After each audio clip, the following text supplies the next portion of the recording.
Yo, what's up YouTube? It's your boy Juss Anderson, back with another upload. In today's upload, we're going to do the thing that everyone's been requesting me to do, which is what's in my bag part 3. Without further ado, let's get into it. So before we start with today's video, I want to set some ground rules.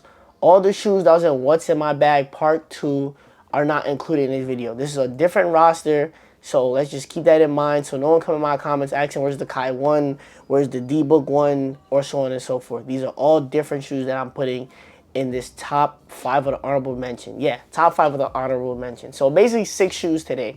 Out of these 6 shoes, I hope you can find one that suits your game.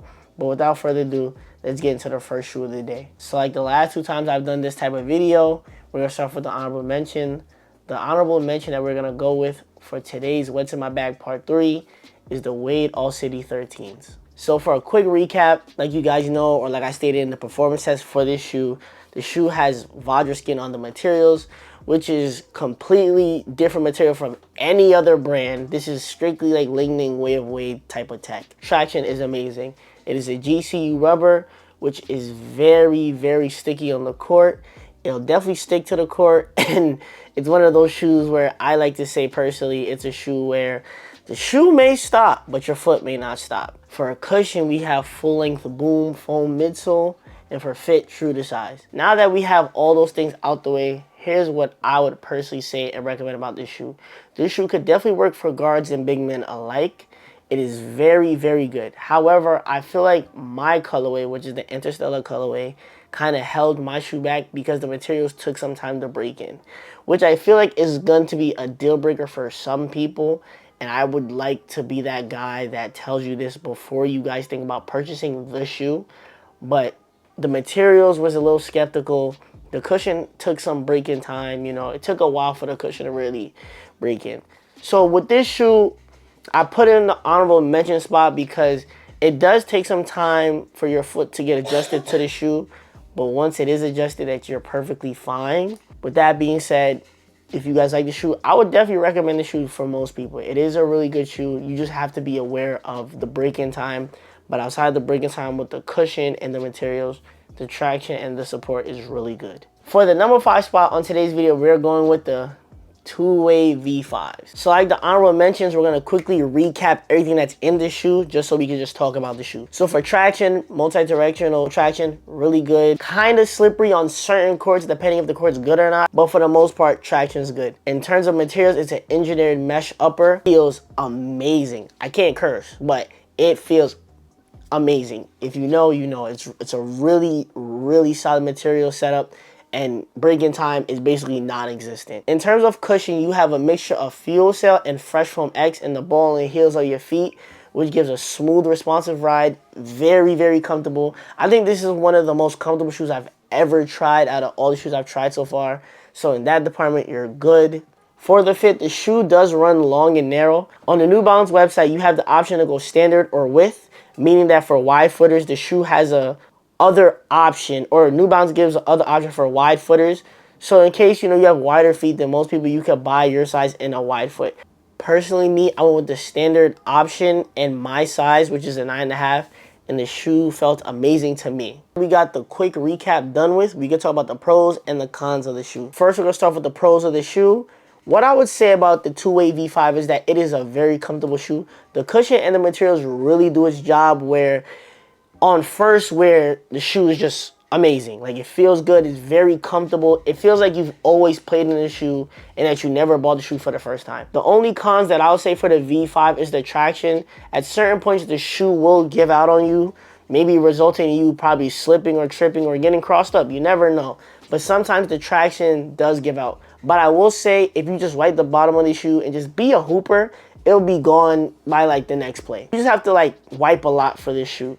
But outside of the traction being a little iffy, you get good cushion, good materials, no break-in time, and the shoe just feels amazing. And with that being said, another pro that I would say is that this shoe is guard and big man friendly. So for all you taller people out there, all you like power forward centers, small forwards, you could definitely get this shoe and rock out, and it's still pretty light as well. So don't be fooled by, because it looks a little bulky and it's like a high top shoe, that it's gonna feel heavy on your feet. No, this is not an AE1 situation. The shoe is really light, and I think you would really like this shoe.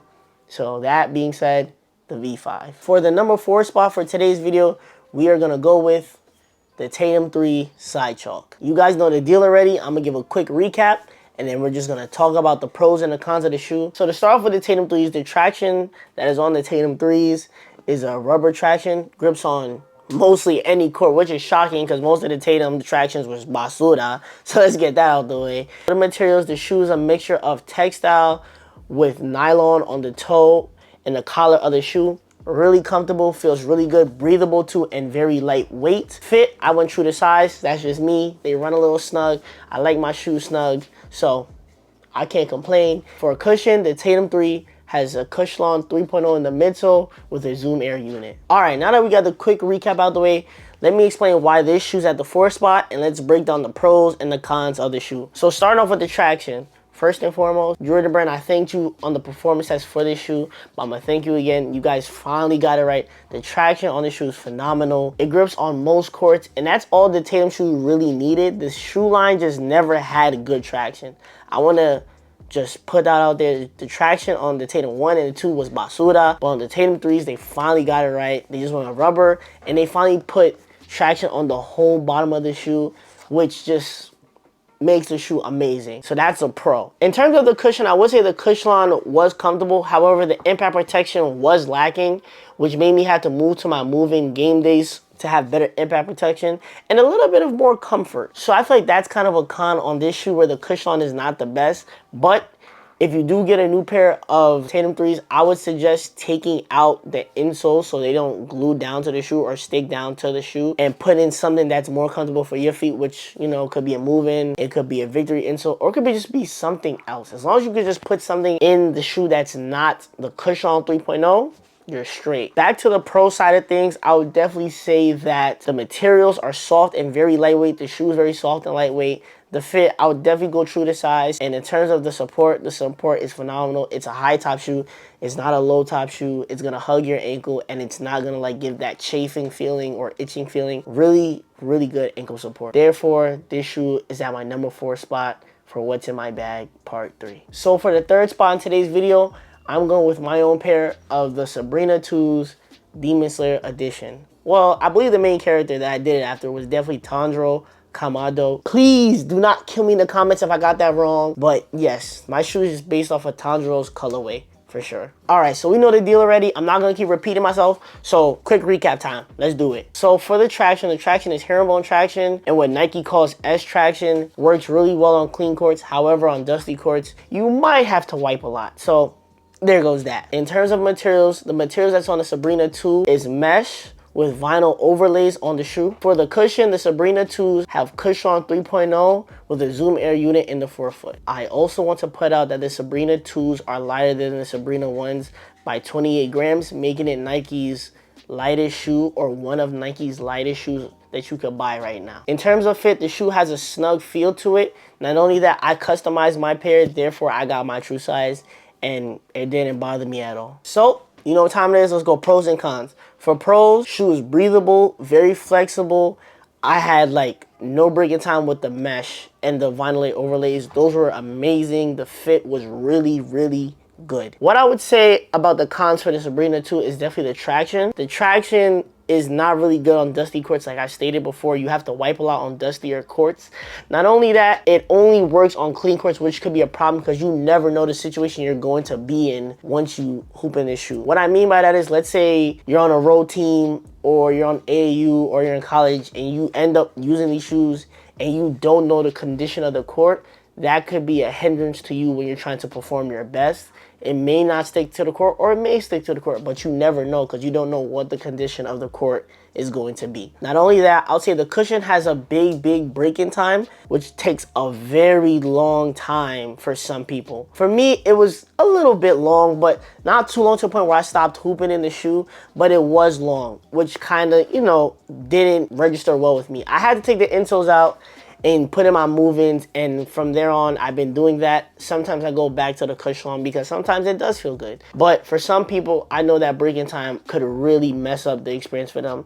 So I put that in the cons department. So you're probably wondering right now why this shoe is in my 3rd spot with all these cons. I put in my 3 spot because, for one, this may sound off-putting, but for one, you could customize your shoe. Whenever people ask me, just should I get the Sabrina 2? I always tell them, listen, if you're gonna get the Sabrina 2, get them and customize them. Don't go into no Foot Locker, don't go into no Nike, Finish Line, JD's, Sports Authority. They still have that Dick's Sporting Goods, and just buy a regular colorway. There's no point in that. Yes, customizing is extra money, but then this is the closest thing you're gonna get to PE for someone like you and me. That's the first thing I tell them. Now the second thing, in terms of the cushion and the traction, for one, I understand that the breaking time is a long time, and for two, I understand that you never know what court you're going to be at in certain circumstances. I get that and I understand that. But hear me out. What if you do know where you're going? What if you do know that the court you're about to play on is actually really good? What if you do know that your shoe has broken in and it feels good on your feet? When those stars align and everything's just good, it's a really, really good experience. So you just have to just break in the shoe, and once you break in the shoe and you know where you're going to hoop, it's a really good experience. And I would encourage everybody to customize a pair. Don't be that guy that doesn't customize a pair of Sabrinas, because listen, you're missing out. In my personal opinion, it feels good to go into a gym and people look at your Sabrinas and they're just like, yo, what's that? Like, where you get those from? How'd you get your shoes like that? Like, that's a good feeling, because then you know that your shoe is one of one.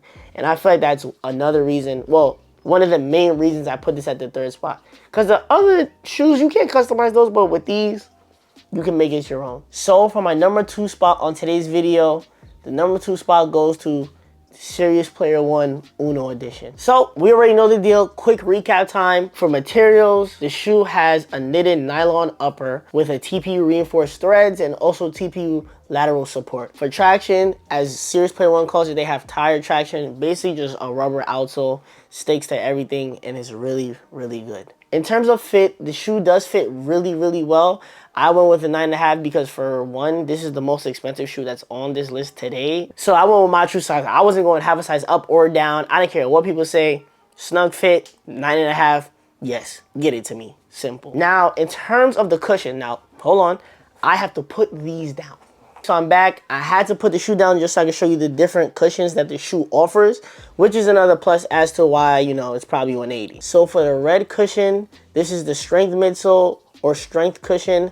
Basically, it grants more impact protection. You sit up a little higher off the ground, but when you plant like slow stepping, hop steps, stuff of that nature, this part got you held down. And as you could see, pressure points, basically like the move-ins, extra comfort, extra impact protection. Gotta love it. To note, and just to put out there, this was the setup that I used most of the time when I was playing in this shoe. So now for the blue one. The blue one is the quick midsole. Obviously, it's going to be a little bit lighter. Obviously, no pressure points. Nothing to, like, you know, grant impact protection. But it makes you feel closer to the ground. So kind of like that one-to-one feel with the ground, where like low profile feel, I should say. So kind of like the Kobe 9, Ja 2, something like that. Less impact protection, more court feel. That's the type of vibe that the blue one gives off. Now that we're back with the shoe, if you're probably asking me why is this shoe in the number 2 spot, here's what I would say. The shoe has pros for traction, materials, and cushion because of obviously the way you can mix or match. Maybe you could do quick on one, strength on another, or double strength or double quick. That's up to you. They make it very obvious that you could pick how you want to play or the type of shoe you want to play in with the 2 midsoles that they give you. Now, as for the cons, what I would say the cons are, the left shoe had a red tongue, whereas this one has a yellow tongue. The tongue on the left shoe was eating my ankle. When I say eating, it was eating my ankle to the bone. It was hurting me. I didn't have no cuts or scrapes, but it was painful. Like, I could not take it for the first couple times I played in the shoe. Because I played in some league games with the shoe. But I just tied the shoes a certain way so it wouldn't bother me. And I would, like, put them to the side like this, so it just wouldn't bother me as much. It was a good ride. Everything about the shoe is just perfect. It's just that one thing with the tongue is just really the only con that I can say bothers me. But, hold on. The shoe has a lacing system that if you lace it a certain way, like not too tight, DeMar DeRozan, like a light tie, no matter how hard you tie it or how light you tie it, it's just going to choke your foot regardless. No, they give you the option where if you want to tie it light, you can tie it light. If you don't want to, then you don't have to. And that's why I have this shoe at the 2 spot, where it's just easier for you to like kind of play how you want to play, for real. I feel like that's how Sirius Player One treats it. And yes, it looks like a Kobe. But even though it looks like a Kobe 9, it doesn't play like a Kobe 9. You know what I'm saying? It has its own little blend to it. And I like it. This colorway is different. I'm not gonna lie. Uno colorways are fire. Let's get that out of the way. Alright, before we get to the number 1 spot, if you guys could do me a favor, like the video and subscribe and comment and tell me what you think the number 1 spot's gonna be. You know, just to see where y'all head is at and see if y'all really know me. So, I'm gonna wait for you guys to like and comment and subscribe.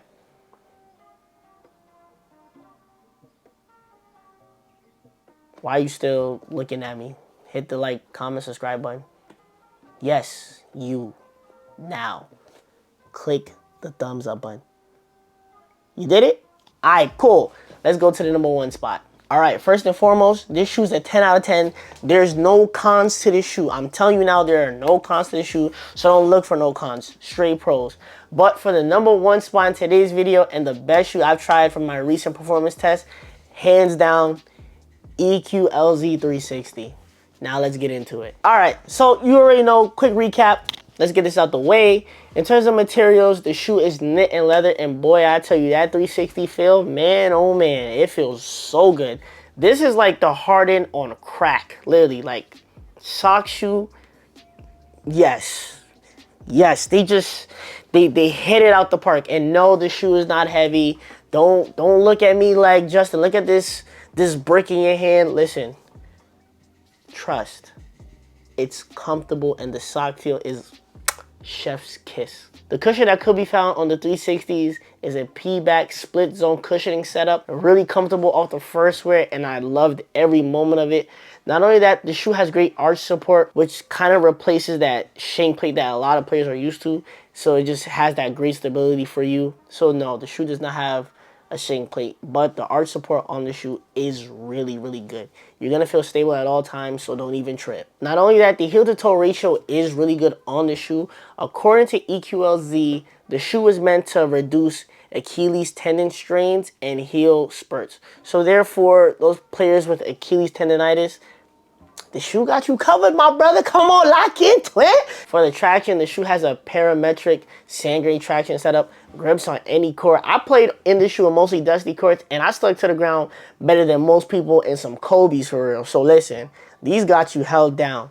If you play on the dusty court, clean court, just be a hooper white and just watch how you just stick to the floor. Alright, so usually I would do the pros and cons, but listen, this shoe has only pros, so we're not even going to do that. Traction, top tier, 10 out of 10. Stick to most courts, just be a hooper, just white, straight, valid, Gucci. In terms of cushion, comfortable on the first wear. Not only that, the things that the shoe offers in terms of the arch support and for Achilles tendonitis, and the heel spurts, is just, you don't get that in most shoes. So for EQLZ to really hone in on that and focus on that is just a big W. Because I know there's some players out here that just have these problems, and you know, they don't know what shoes to get. So that's a W. In terms of the fit, 9.5. I heard some people decide to get half a size up, half a size down. Personally, me, my 9.5 or my true size is perfectly fine, so that's just me. It felt pretty snug to me. And for the viewers that wonder what type of socks I wear, I don't wear thick socks. I wear like your standardized, like Dick's Sporting Goods socks. Honestly, that's what I use. I use like skinny socks, and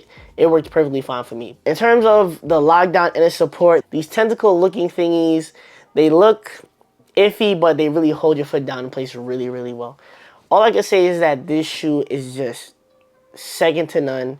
You'll never find a shoe out right now that's like this high up, sock-like, and just really keeps everything together and feels really good on the first wear and beyond that. So definitely my top one, as you can see, the EQLZ 360. Alright, now that we're at the end of the video, I hope you guys could comment. Let me know if you were shocked by my list. Let me know if you would change some things out. Let me know what shoes work for you, so maybe I could look into it and do a review on them. But besides that, it's your boy Juss Anderson. I appreciate you guys for tuning into another video. Don't forget to like, comment, subscribe. I hope you guys pick up one of these shoes. And if you do, let me know in the comments. Come back. Let me know, like, Juss, I just bought these shoes because you told me about it. And this is how I feel about it. And we could definitely have conversation. I don't mind talking to none of you guys. Let's have conversation in the comment section for real. But like I said before, it's your boy Juss Anderson. Peace and love, family. And I'm gonna see you on the next one. Peace. Thunder rumble, you see the lightning. It's hella rain clouds up in the sky. As soon as it pour, that's when they wanna hide. And ain't no one around, it's just me and my shot. I give up and start speaking my mind. I hear a G just jumped in the skies. You seeking respect, but you don't gotta hide. Is it fiction or fast, man? This shit out of line. Like, you better stick to that script.